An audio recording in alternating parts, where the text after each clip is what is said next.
comienzan a leer todos los materiales escritos que están en su medio. Y usted me dice, ¿y está leyendo? Sí, porque leer no es decodificar.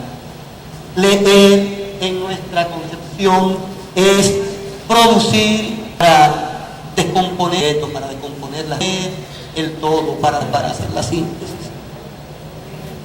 Tiene que permitirle que él pueda manejar la globalidad, la totalidad.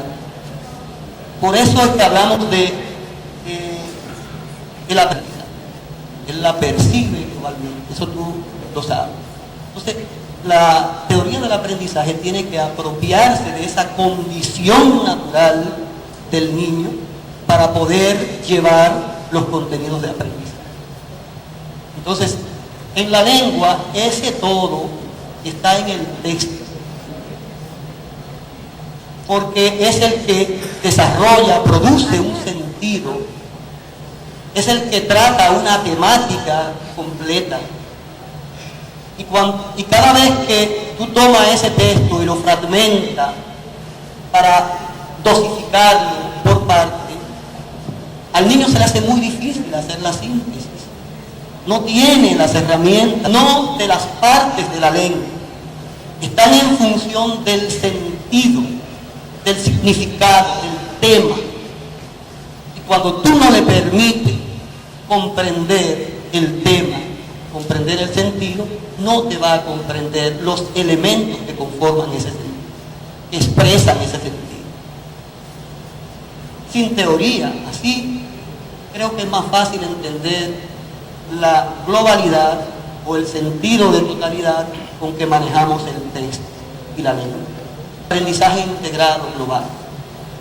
Ahí en ese texto están todas las partes de la lengua, todos los componentes de la lengua, pero están en función no de la lengua misma, ni otra actuación lingüística. Es una acción que tiene una estructura, que tiene una intencionalidad, que intenta mover una reacción en el interlocutor. Eso se lo aplicamos generalmente al texto argumental.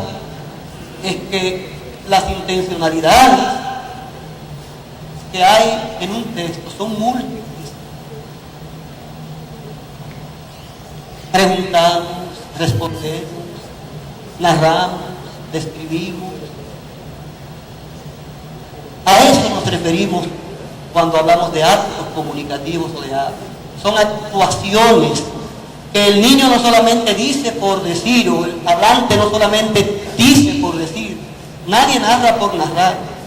Narra porque está convencido de que está contando cronológicamente unos hechos que sucedieron en el tiempo, si son reales o son simplemente ficción. De manera que es una, evidentemente, pero eso no se lo podemos enseñar a nuestros niños desde el primero, segundo, tercero y cuarto. Eso lo vamos a ver a partir gradualmente del segundo ciclo y del nivel medio, evidentemente. Entonces, esto es relativo a los argumentos y razones, no. Toda acción lingüística está dirigida a una reacción. Y eso es lo que queremos mostrar cuando hablamos de actos de habla. Pero es un componente, el acto de habla es un componente del texto. Y cada vez, los docentes que están aquí saben que cada vez que hablamos de texto, estamos hablando del texto oral que yo estoy construyendo en este momento y del texto escrito. De manera que no hay la diferenciación en la formalidad del texto escrito y la espontaneidad del texto oral. No.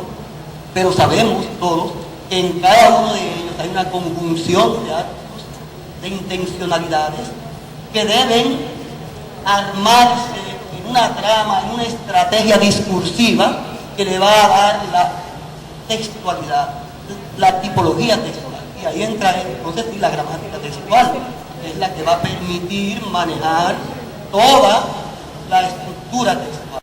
Esos son los elementos que están en juego. ¿Qué es lo que está en juego? Es una concepción de la lengua y es una concepción de la enseñanza. Y si se quiere, hasta una concepción del currículo, porque cuando usted es capaz de reducir el currículo al texto, entonces tiene una comprensión errada del currículo. No es el currículo que nosotros entendemos y defendemos. El doctor Matos decía que el texto y ningún texto representa en su totalidad al currículo, es parcial.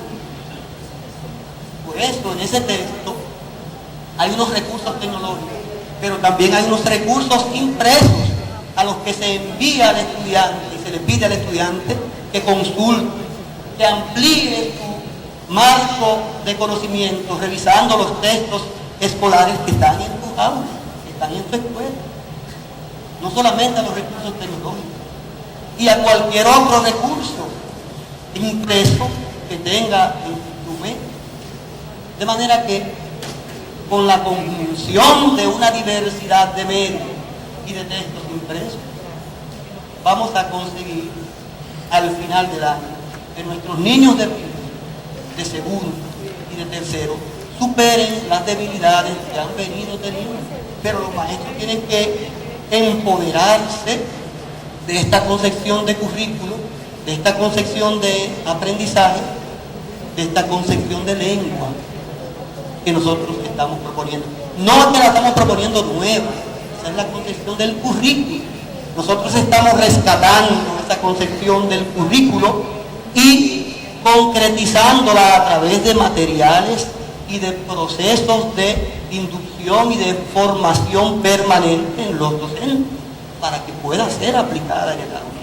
Nos falta mucho, nos falta ir a todos los docentes, a la totalidad de los docentes. Son muchos los docentes que han recibido la inducción, pero nos faltan todavía.